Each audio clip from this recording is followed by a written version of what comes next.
hear me without a microphone, right? I've been in youth ministry for 33 years, so I know how to project my voice to high school kids. In case we haven't met, my name is Michelle Murphy. I am Faith Formation Director, Parish Catechetical Leader, whatever you want to call me. But it was my pleasure to invite Leslye to be here with us this week. I want to begin by just saying that if you were here at our masses this weekend, and that might be why you're here, is that over the last day or so, I've been sort of reflecting on meeting Leslye and getting to know her and hearing her story, her reflections. And she's at a different pace than we're used to here at Lloyd's. Father flits and he moves and he's fast. Poor Hillary's trying to keep up with them. So she has a different pace. And I had to stop myself. And this morning, when we had Leslye with us this morning, I realized that during Advent, it's a time of waiting, they say. It's a time of preparing, anticipation. What are we waiting or anticipating for? And that's kind of some of the stuff that Leslye spoke about. But it's so hard. It's so hard, not even to slow my mind down to get to that pace. But I physically felt it. Like, I gotta sit still. I gotta sit here. I need to sit and just listen. And I ran up to Speedway about an hour or so ago to grab something and come back. And I'm in the car rushing, to get, I had plenty of time. But I was annoyed with the car that was not moving fast enough. Or, all of that. So tonight I encourage you. I find that I hang on Leslye's words. There's that anticipation. And so I would challenge you, I would encourage you to stick with that because it's so hard for us in this time. This is the time, getting ready for Christmas, again, that hope. But we're also busy and, I've got to get the presents, so I've wrapped, I've got to get them in the mail so they make it to the grandkids in time. So tonight I encourage us to slow down and hang on each foot. I'll give you, Leslye, thank you for being here. Thank you, Michelle. Good evening. Thank you all for being here.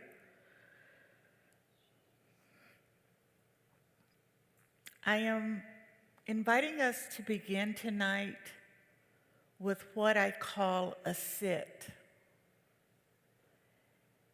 And I invite you to just be comfortable where you are. Close your eyes if you are comfortable in doing so. You could also just lower your gaze. I invite you to focus on your breath. Inhale, exhale. Allow your body to relax where you are. Inhale, exhale. We are united in our breathing.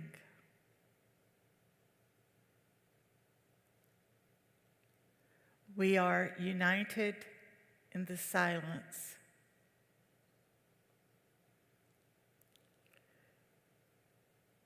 As we are united in the great mystery.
okay? How was that?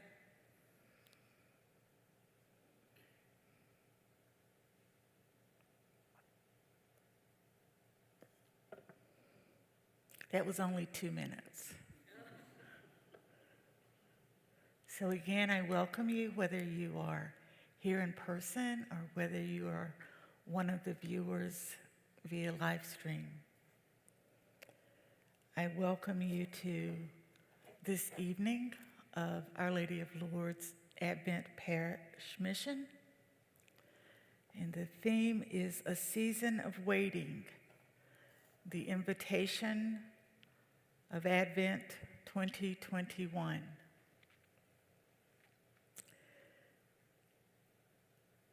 The opening prayer I attribute to Father Brian Massengale.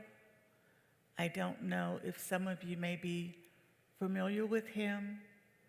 He's a priest for the Archdiocese of Milwaukee. He's a theologian who taught several years at Marquette University and is now in New York at Fordham.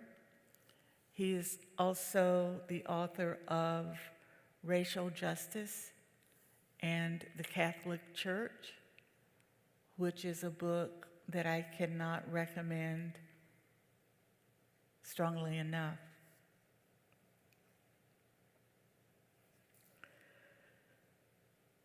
Come, Holy Spirit of truth, give us the courage to speak uncomfortable truths,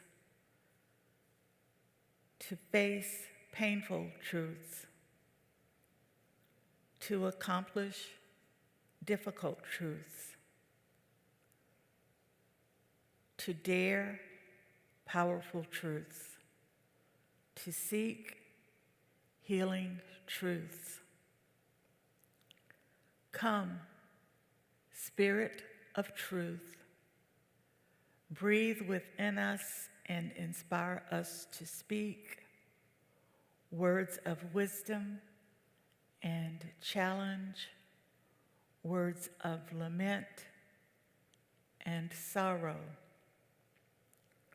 words of resolve and renewal,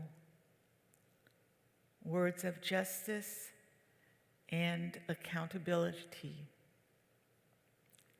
words of welcome and inclusion, words of healing and peace.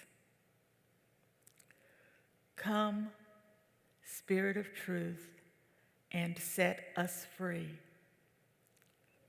Come, Holy Spirit, fill the hearts of your faithful and kindle within us the fire of your love. Send forth your Spirit, and we shall be recreated, and you will renew the face of the earth. And we say, Amen.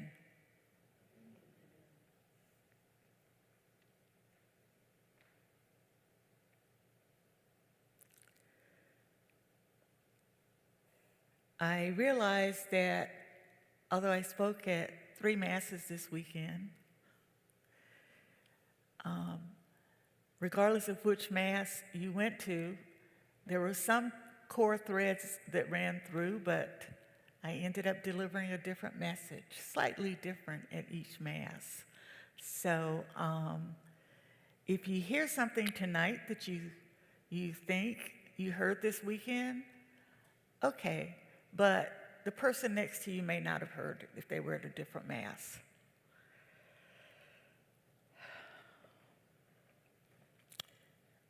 I see faith as an invitation and an experience through which God invites us into deeper relationship with God's self. As we contemplate this relationship, we are then compelled to act. And that action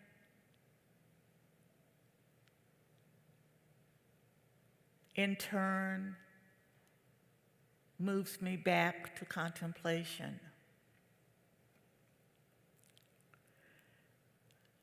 I imagine from my response this morning that some of you will be familiar with Father Richard Rohr. I had the pleasure of going through the living school in Albuquerque. And one thing that Father Richard consistently says when he speaks about the Center for Action and Contemplation is that the most important name the most important word in the name is and. He founded the Center for Action and Contemplation because he recognized that there was so much burnout from people who were involved in activism who didn't recognize the need to nourish their spiritual or contemplative side. And as I mentioned before, it's this never-ending cycle or dance between the two. And so we must have both in our relationship. I believe that is critical to my faith journey.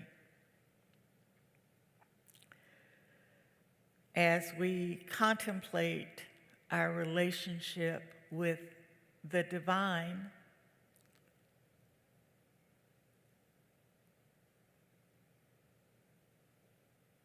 and we recognize that we are living in this time and this space, how does my contemplation guide me forward?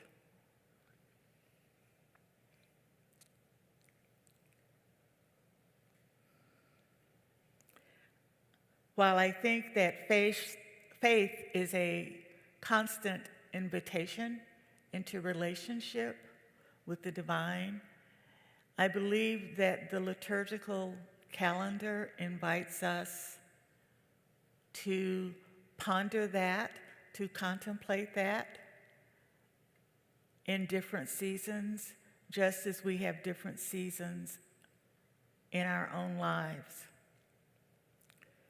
And so Advent in 2021 for me, with all that has happened, and it continues to unfold in 2021,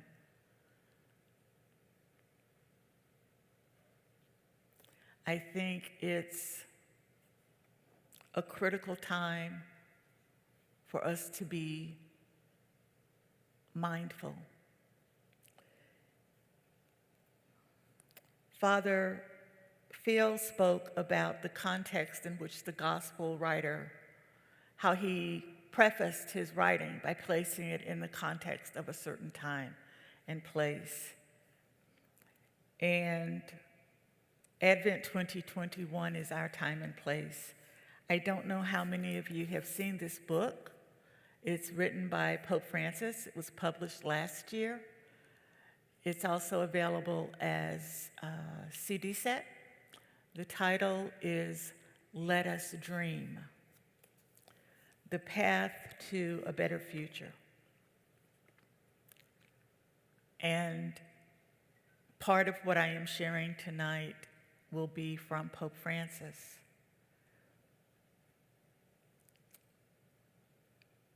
Speaking of the time we are in, I am without a mask before you.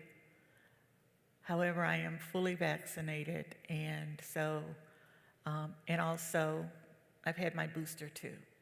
And then on top of that, I had a flu shot last week. So I think I'm okay. Back to Pope Francis. He begins this book, I see this time as a reckoning. I think of what Jesus tells Peter in Luke 22:31, that the devil wants him to be sifted like wheat. To enter into crisis is to be sifted. Your categories and ways of thinking get shaken up. Your priorities and lifestyles are challenged. You cross a threshold, either by your own choice or by necessity, because there are crises like the one we're going through that you can't avoid. The question is whether you're going to come through this crisis, and if so, how? The basic rule of a crisis is that you don't come out of it the same. If you get through it, you come out better or worse, but never the same.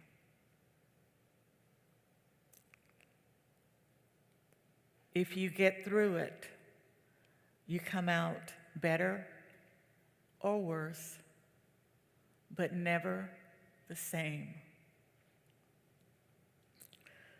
We are living a time of trial.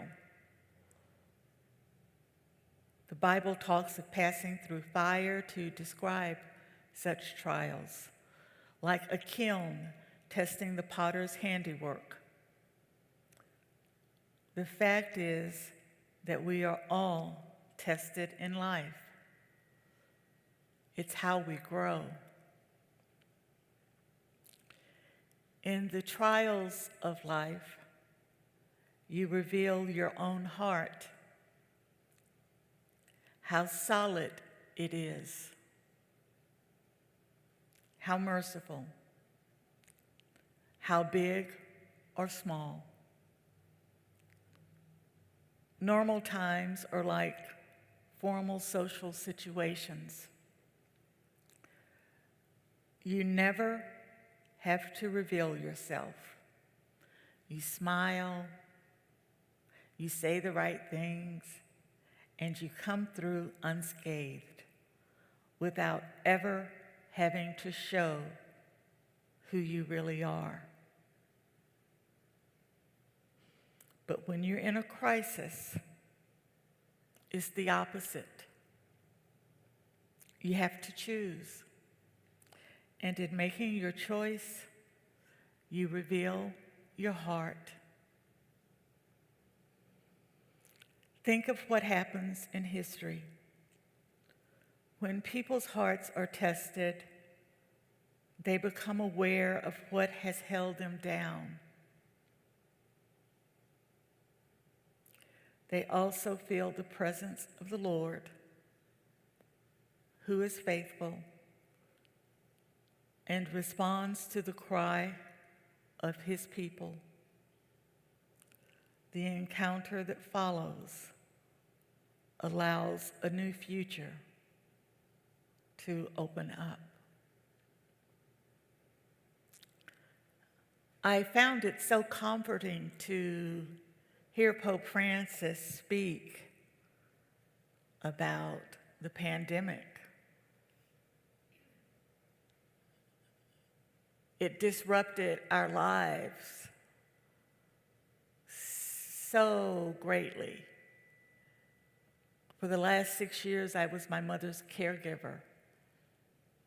And my last trip was January of 2020. On my way home, I had National Public Radio on, and they mentioned the first case of COVID in the US. And so this is my first trip since that time because I didn't want to contract COVID, and I truly did not want to bring it home to my mom.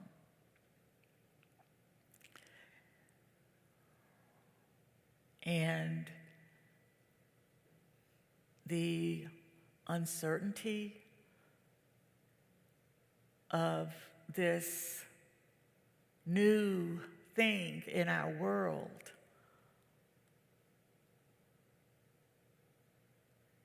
how do you plan to move forward in life? How do you live?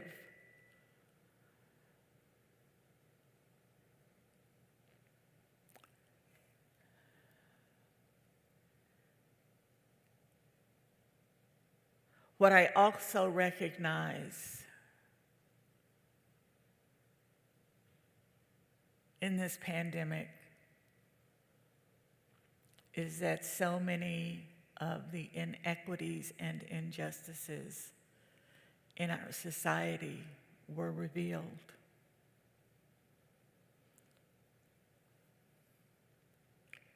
The percentages of deaths of Black and brown people by COVID was staggering, as are so many of the inequities.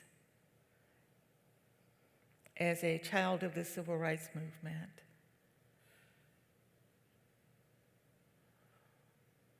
it was heartbreaking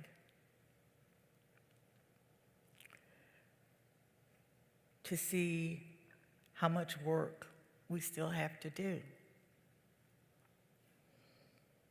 And how much denial continues.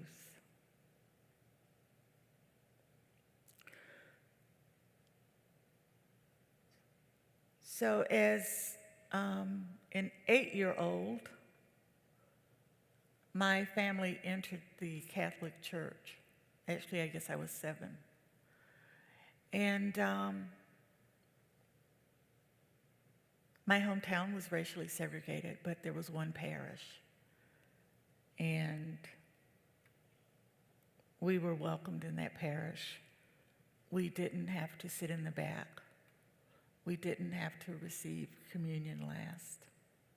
However, I know that our experience was not the same experience of all African American Catholics. And I have to say it that way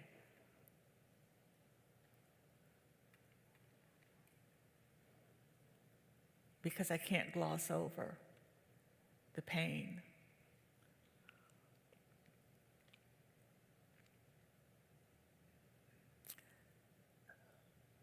I am going to share, before I share, going back to childhood, I understood as a young child that being Catholic was bigger than living in a racially segregated society. No one told me that. I saw that with my own eyes. Every year, when there were national news reports, long before we had 24-hour news, there was a 30-minute news cycle with only maybe 20 minutes of news. But anyway, there was always news report of Pope Paul VI celebrating midnight mass for Christmas and the Easter Vigil. And as the camera scanned across the audience, I saw Black and brown faces in proportions much higher than in my little parish.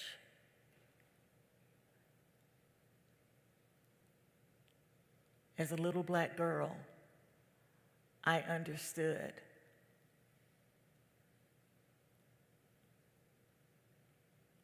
that this Catholic Church was larger than my parish.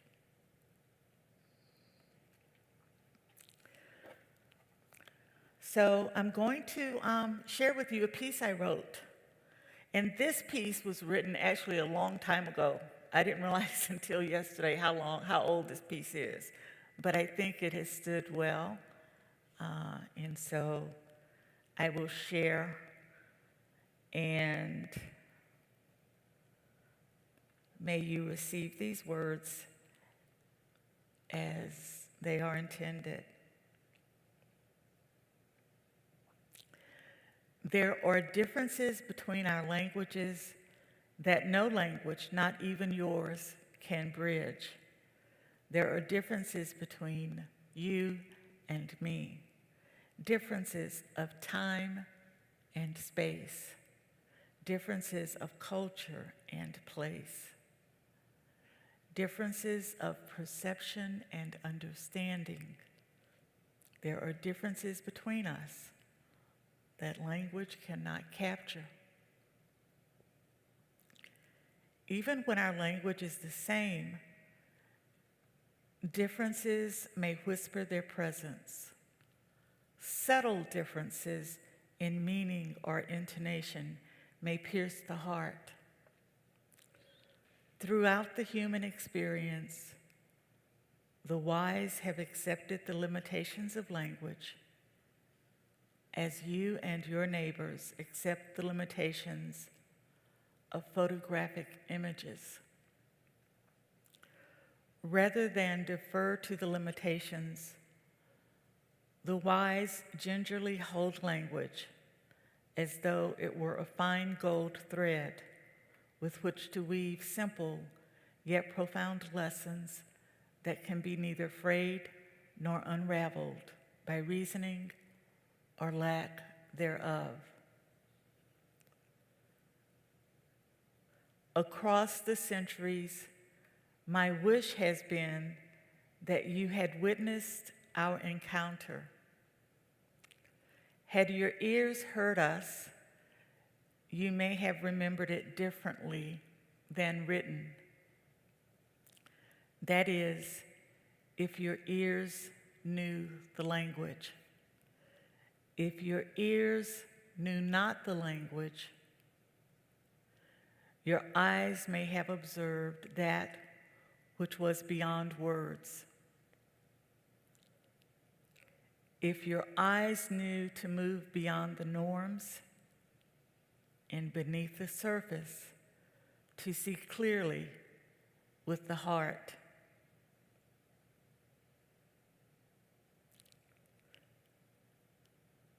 Some matters are best served through the language of heart and spirit. It is the spirit that connects one to the other in silence, in nuance, in the unspoken. The heart is the doorway. When fully opened, it embraces the spirit of the other. When securely closed, it imprisons the spirit of self and denies the spirit of others. Does anyone have an idea whose voice this is?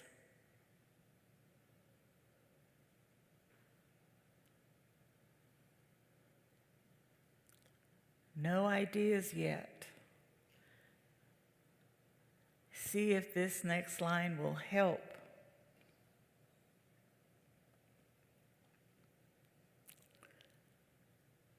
For you,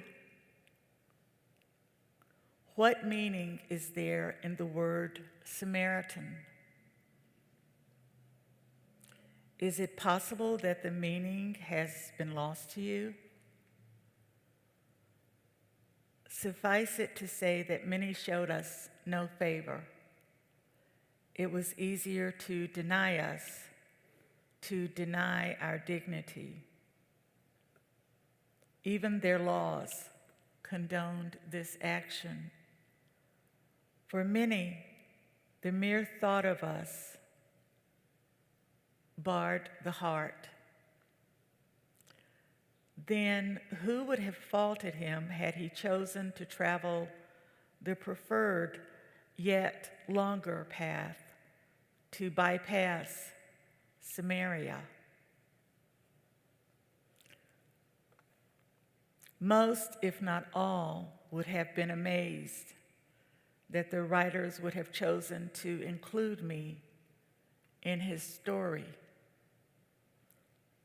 as amazed as they were that he chose to journey through our land. Any thoughts on who this is? No thoughts yet. No guesses. Mary Magdalene, no. Someone else? Jesus? No. Who else is telling this story? That's what I'm wondering. Whose voice is this? I'm sorry, I heard I wrote it, but I'm channeling someone else. So that was, yes, me. But who am I channeling in this piece? The Jewish population. Okay.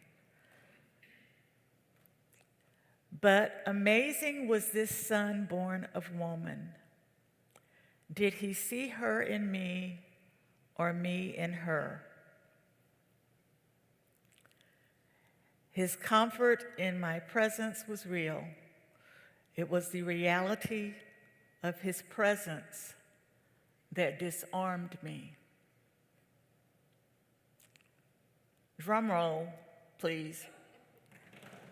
Thank you, thank you. Seeing me as a woman and a Samaritan, he did not bar his heart.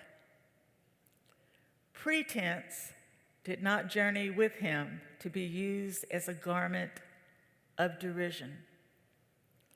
His speaking was as gentle and natural as his breathing. He was sure of himself, but with no hint of arrogance.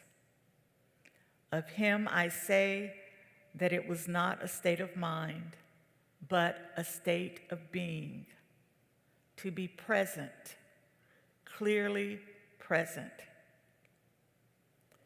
Our conversation was no aberration, but to those limited by language, those who chose not to understand, could they not think beyond the gate?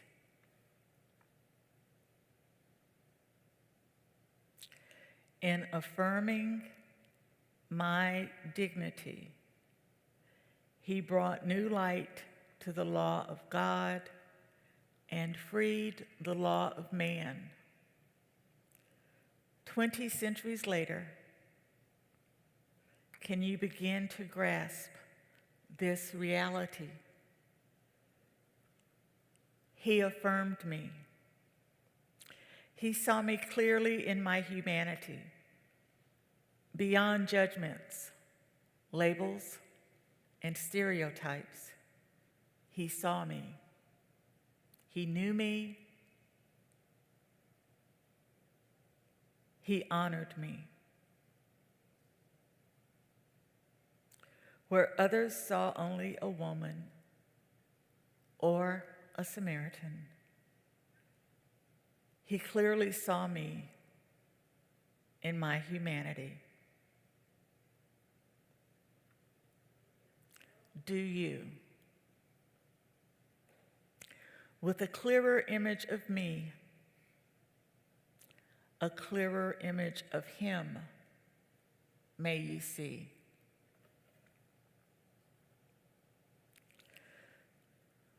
Last time, who was speaking? The woman at the well. Thank you. I had for a long time wondered why, when Jesus asked this woman for water, why she was flip with him. I think flip is probably the best word to use since we are in the sanctuary. But the more I spent time with understanding the context of the story, I realized her being flip was a way to protect herself. How many of us teach our children how to respond to protect themselves when a stranger offers them candy, or when a stranger invites them to help them find their lost puppy?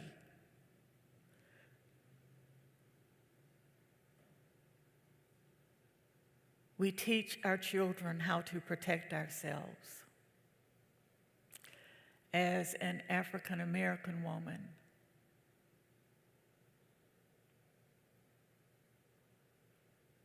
I was taught to read situations and people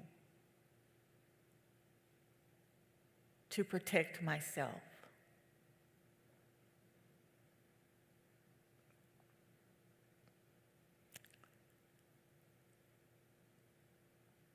I will not remember his name at the moment.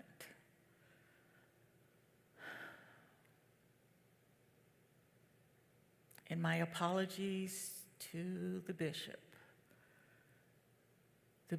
of Belleville, Illinois. Can someone help me? I'm drawing blank. He grew up in Chicago, and he is African American. And he spoke of the murder of Emmett Till, and how he was told not to go south because this is what happens to Black boys. For those not familiar, this morning I had someone that wasn't familiar with Emmett Till. So just in case there's someone who's not familiar, Emmett Till was a 14-year-old African-American boy from Chicago who went to visit family in Mississippi in the 1950s. There was a woman in a white body who alleged that he had whistled at her.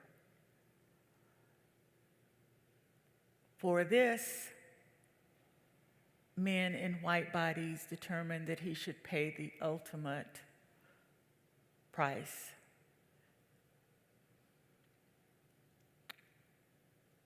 He was taken and brutally murdered. When his body was found, his mother decided to have an open casket so that humanity could see what had been done to her child. And so the good bishops, whose name I am forgetting this. Thank you, Bishop Braxton. Okay, thank you so much.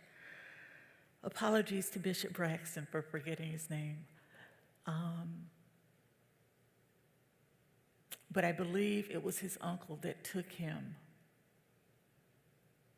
because the public could go to see young Emmett's body. And just imagine what that does to you as a child, to see the body of a child who has been murdered. And he said even as an adult, when he traveled to the south, that warning of do not travel south stayed with him. And I know that even in my own family, members who left during the Great Migration and moved north. There were some of them who found it difficult to return to visit. So that trauma is embodied. And so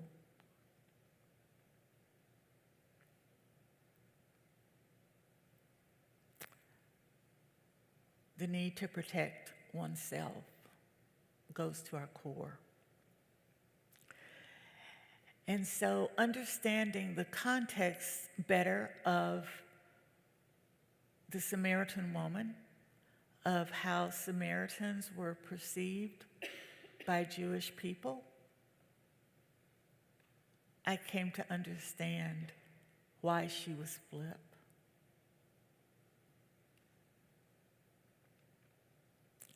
There's another story in the gospel that I want to share briefly, a brief excerpt of what Pope Francis says about him, and this is also in the book Let Us Dream.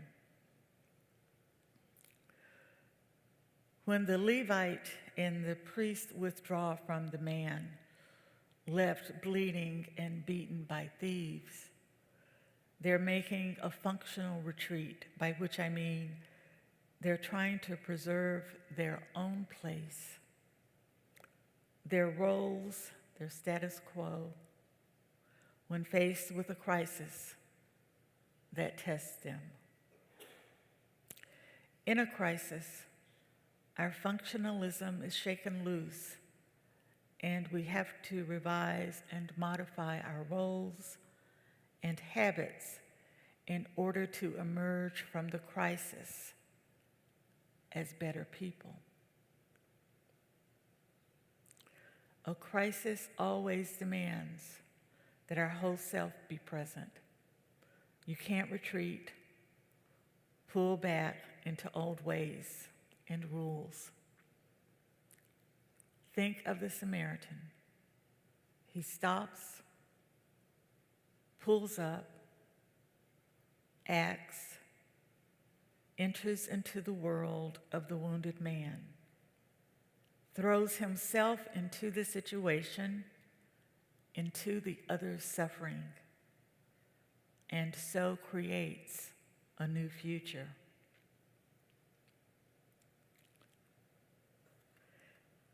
He stops, pulls up, acts, enters into the world of the wounded man, throws himself into the situation, into the other's suffering, and so creates a new future.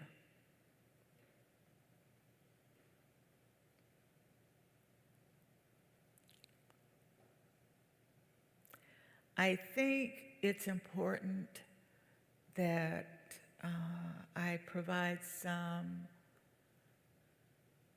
common understanding of what I mean when I use certain words.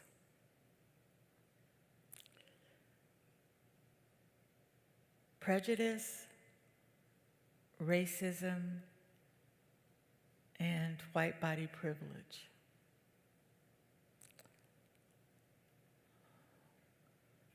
Prejudice is disliking a person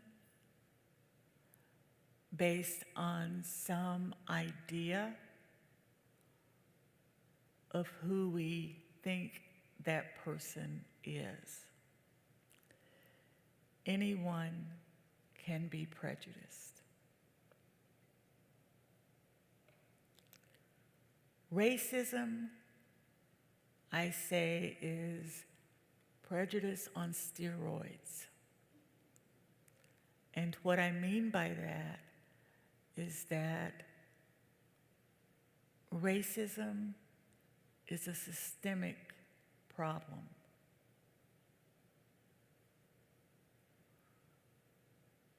For example, when we look at the end of World War II and the GI Bill that afforded benefits to those veterans who had served.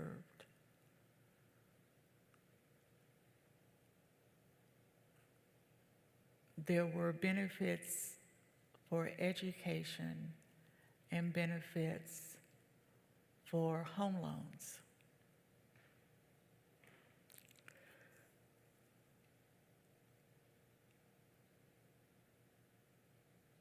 Those did not go to all veterans equally. One, you had to have been honorably discharged.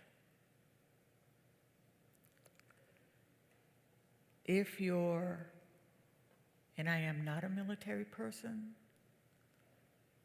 so I'm going to use the term commanding officer, which may not be the right term, but hopefully you know what I mean.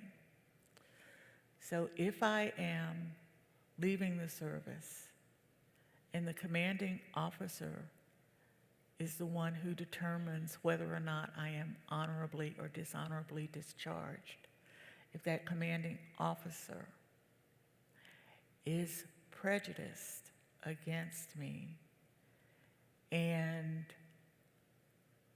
embraces the racism that is prevalent in society, it is with a pen that he can say, I am dishonorably discharged. Therefore, the benefits are not available to me. Even if I am honorably discharged, there is nothing that says a bank has to offer me a loan.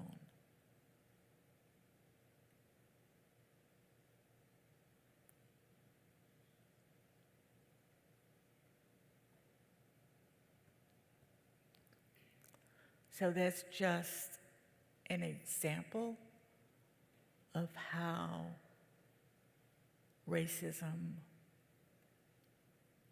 is entrenched into our ways of being. And that's one example. There are countless others. But I think that's kind of a nice, tangible one that we can grasp onto. Another phrase I use is white body privilege or white body supremacy. What I am meaning is that you can be white and you still can have hardships in life. You can still be poor. You can be very poor.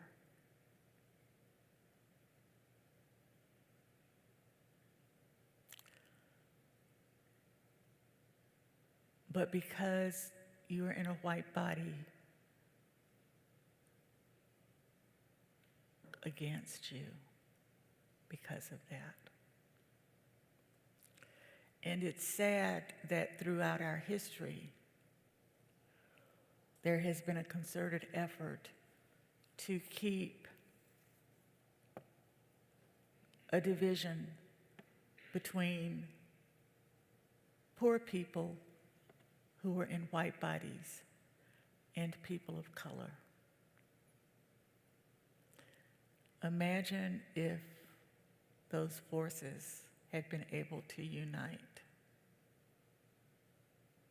But there's always an effort, it seems, to keep the division.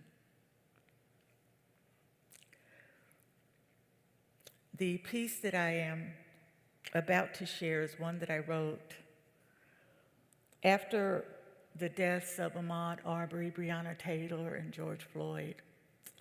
I really had a lot that I needed to say, and I started writing a good bit. And so this piece is born out of frustration, of a frustration that comes out of many conversations. So when I read this and I say, and the words are, when you say, know that someone has said that to me, okay? I didn't make this up. I mean, I wrote it, but this is my world. When you say, I'm not racist, you deny the complexity of a system built on the racist ideas born of white supremacy. When you say, I don't see color, you do not understand that making judgments based on color is the problem, not seeing color. When you say, I was taught to treat everyone the same, you deny the limitations of your being kind when the system denies my dignity. When you say, but I'm a Christian, you deny the whitening of Jesus' body and the distortion of his gospel for economic gain through the genocide of indigenous people, the enslavement of Africans, and other atrocities against people of color. When you say, my child is Black, you conflate your love for one person with a love for all. When you say, my family never enslaved people, you deny how the injustices of slavery were transformed to perpetuate the illusion of white supremacy. When you say, my ancestors were wronged for being Irish or Italian, you deny that people of Irish and Italian ancestry now identify as white.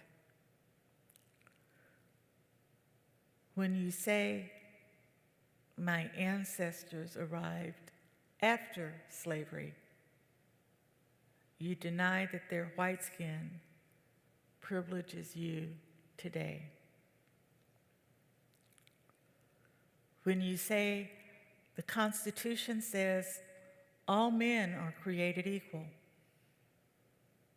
you deny ongoing legal battles to make it realized.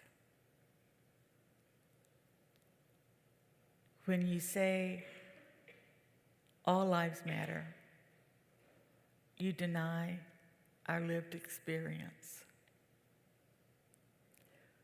When you say, I want to learn, you take a step forward.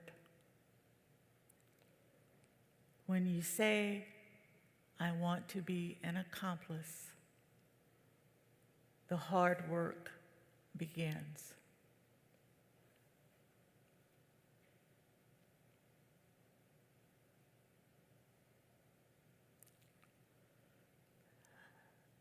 Yesterday, in one of the readings from the letter of the Philippians,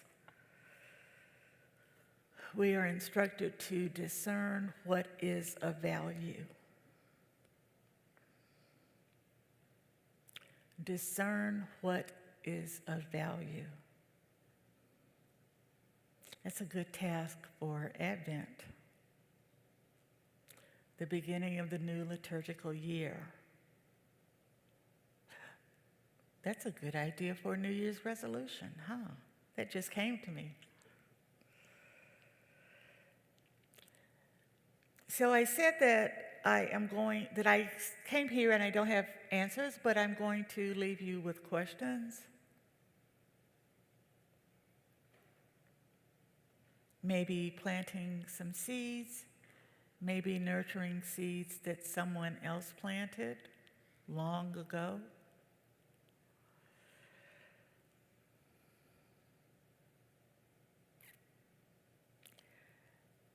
My questioning is relatively new for me. I grew up the oldest daughter of 2 educators. There's a lot in that. A lot. And when the schools were segregated, everybody knew who I was, who my brother and sister were, and who our parents were. And so somehow as children, we learn to think dualistically, that things are good or bad. And there are times when that's important. We don't want to drive a car off a cliff. That would not be good. That would be bad. But when we approach an intersection and we choose to go right to the bakery, or we decide to go left to the ice cream shop, that's not good or bad. That just is.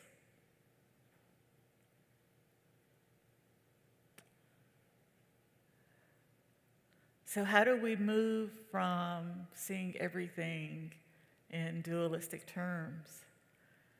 How do we begin to recognize nuance and the value it brings?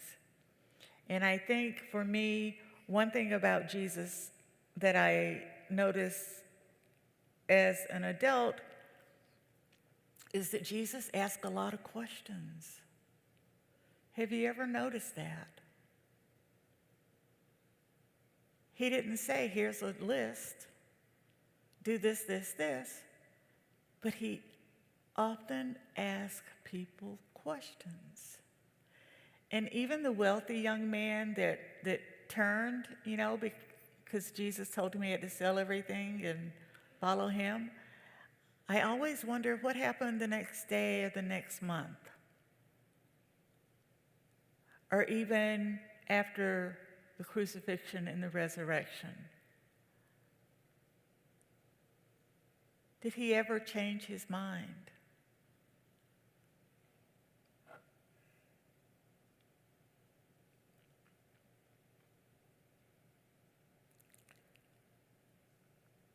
So, what are we being invited to?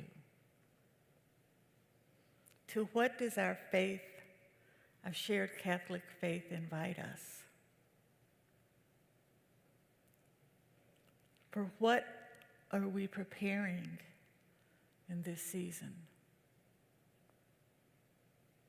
Why are we waiting? And it's not just waiting for me to finish a sentence or a thought.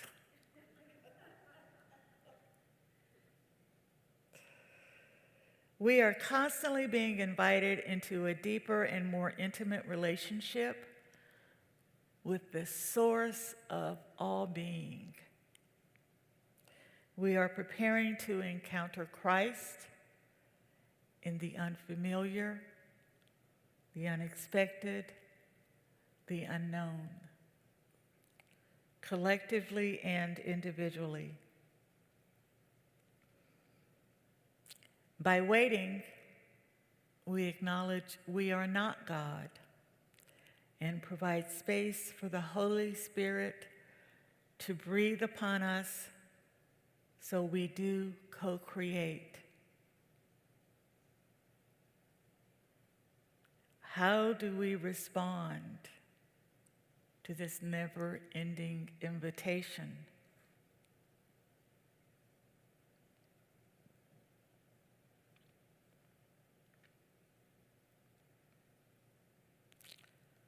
What is your invitation for Advent 2021?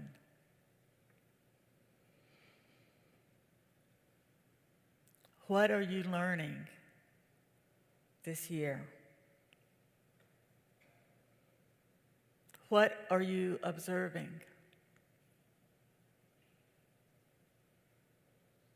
What is challenging you?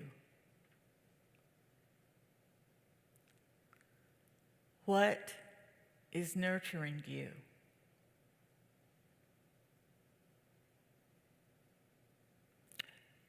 Are you growing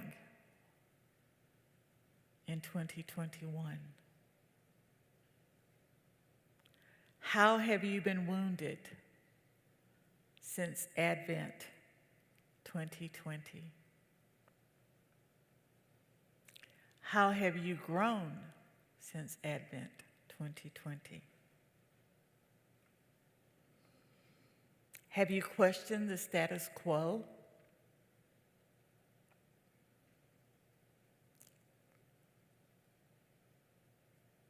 Have you journeyed to the margins?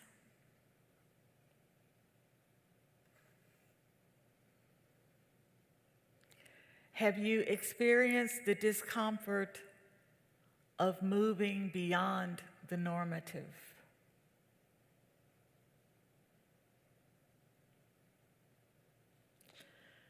I believe that discomfort is a grace. The discomfort of moving beyond the normative is a grace. And I invite you to lean into it.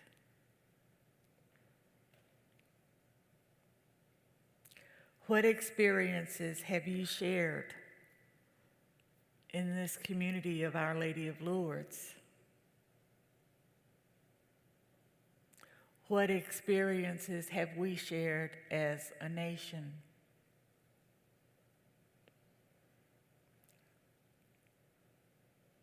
What experiences have we shared as the people of God?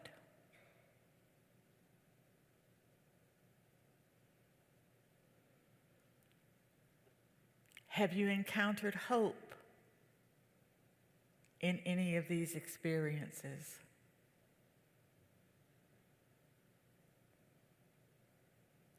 Have you encountered peace in any of the experiences?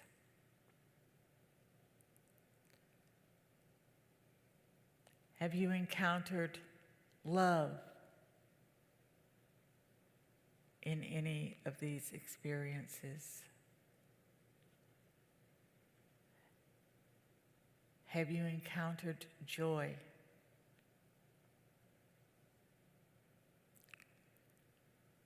Have you encountered God, the divine,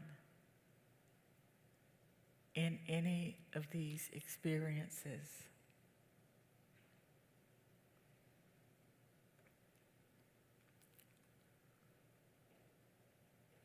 What is your invitation for Advent 2021?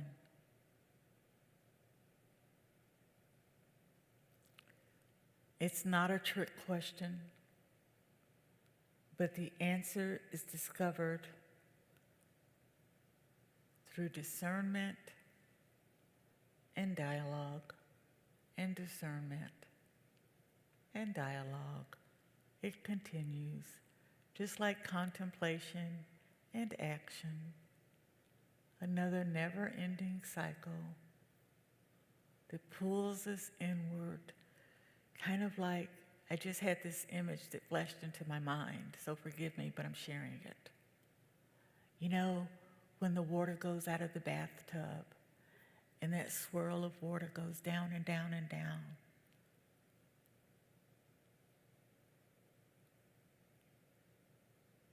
We are invited to do that. We are invited to go down that divine drain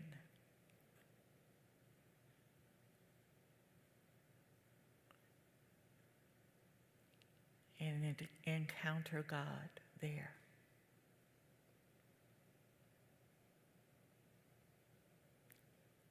Thank you. That's it for tonight. So I hope to see you tomorrow. I thank you again for coming, and have a good night's sleep. Thank you so much.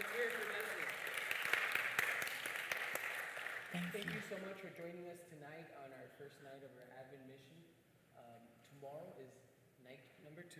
Thank you so much, Leslie. There is a basket at the end of the foyer if you would like to put any donation to help us with the cost. It'll be really appreciated. Thank you so much for being with us tonight. Have a good night. Thank you, Leslie. Thank you so much.